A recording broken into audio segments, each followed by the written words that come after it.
আপনি দুনিয়ার মধ্যে এরকম মানুষও পাবেন যারা নাকি জান্নাতকে ইনকার করেছে, জাহান্নামকে ইনকার করেছে, আখিরাতকে ইনকার করেছে।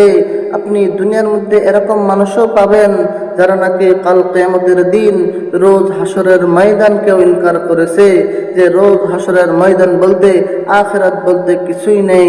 এরকম মানুষও পাবেন যারা নাকি আল্লাহকে ইনকার করেছে, রাসূলকে ইনকার করেছে, যে আল্লাহ বলতে কিছু নাই, রাসূল বলতে কিছু নাই। কিন্তু এই দুনিয়ার মধ্যে এখন পর্যন্ত এরকম মানুষ জন্ম হয় নাই, এবং কি জন্ম করবেও না, যে নাকি মৌতকে ইনকার করেছে।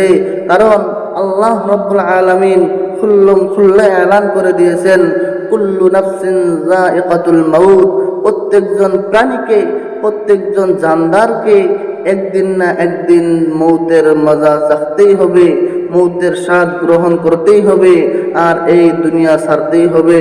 সেই জন্য আমি আপনাদেরকে বলছি যে এই দুনিয়া থেকে তো একদিন না একদিন যাইতেই হবে।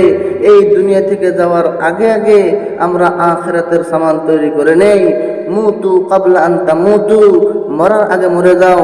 মানে কি, মরার আগে তোমরা মরে যাও, মানে তোমরা মরার আগে তোমরা আখিরাতের সামান তৈরি করে নাও। সেই জন্য আমরা মরার আগে মৌতের সামান তৈরি করবো ইনশাআল্লাহ তাআলা।